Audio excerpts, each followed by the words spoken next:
everyone, welcome back to the channel. It's me, Surya, your favorite sewing friend. So today I'm talking to you about the Sadie slip dress by Tessuti fabrics. I got this hard copy pattern from the Tessuti fabric store itself for about $25, but you can download their PDF pattern online for about $12. So normally I would just get the download, but because I spent way too much time in the store looking at fabrics and taking my time, I felt bad, so I panic bought this pattern. But it has been the best decision ever because it was such a good, easy pattern to make. Really straightforward, very clear instructions. I also learned what Tear-Away Vilene is. Is it Vilene or Vilene?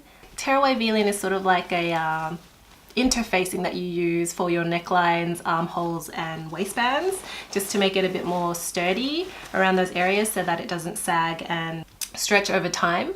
So it just gives the garment a bit more stability. So normally if you weren't using Tear-Away, you would just stay stitch around those areas, but Tessuti fabrics, apparently they use a lot of Tear-Away, so I'm looking forward to trying out more of their patterns with this Tear-Away stuff because I did enjoy using it. I could tell that it was like giving my garment a bit more structure as well, rather than just doing a stay stitch. So normally I would have like an array of things that usually go wrong when I do the first sample of any garment, but this time it was yeah, pretty straightforward. I didn't really have that many issues at all. It's probably because it's sleeveless as well, so normally I struggle with sleeves, but because it's sleeveless, yeah, didn't have anything much to complain about.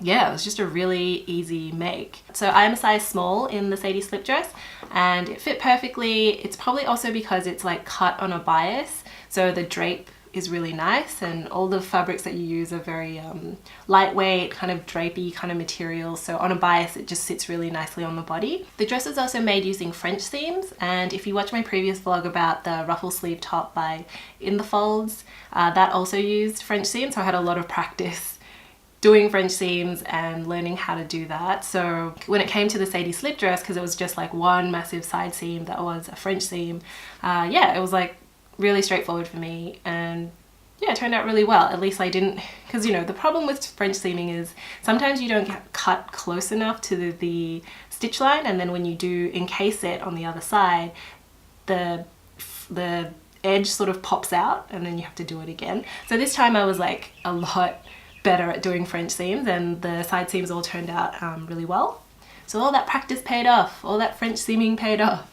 So because the sample, that one over there, turned out so well, I decided to make a second Sadie slip dress with a little bit of a hack going on. So I just ended up adding like a small ruffle around the bottom hem. So I went down maybe just below the knee and then traced out that part of the pattern, and then did a spread and slash and spread method to get a ruffle pattern going, because I didn't really want to do gathering because I'm very bad at gathering. So I decided to do the slash and spread method instead. So I slashed it into about 7 pieces and then spread them out 10 centimeters each.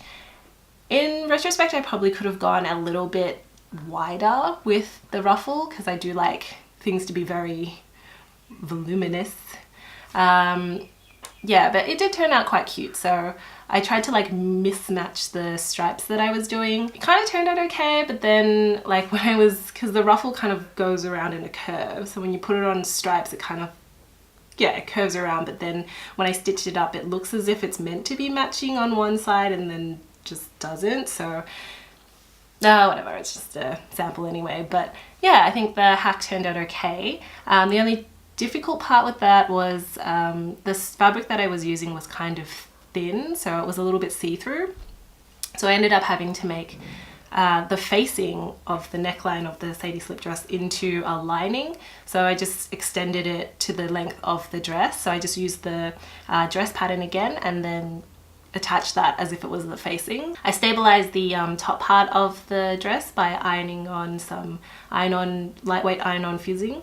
The only thing that I would recommend if you are having to do a lining inside the Sadie slip dress, and if you are cutting out that lining from the dress, the bodice dress pattern, is to make sure you hem it a bit shorter, because I left it the same length, so then the length of the lining was also the same length as the dress, so it kind of poked out a little.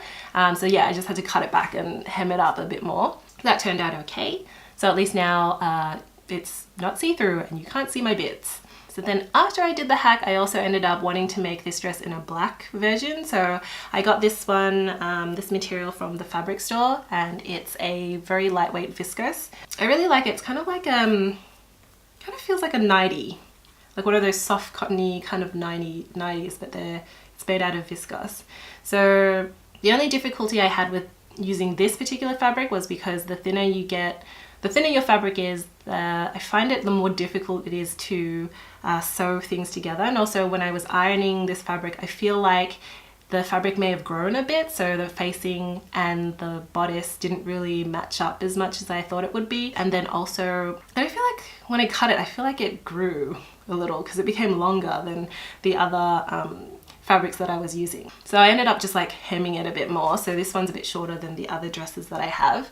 But yeah, I like it to be a little bit shorter anyway, so it's a bit more casual. So I think if you're looking for a slip dress to make this summer, then the Sadie slip dress by Tessuti Fabrics is definitely something to put on your list of things to make. I found it really straightforward, like all the instructions were really straightforward and easy to follow.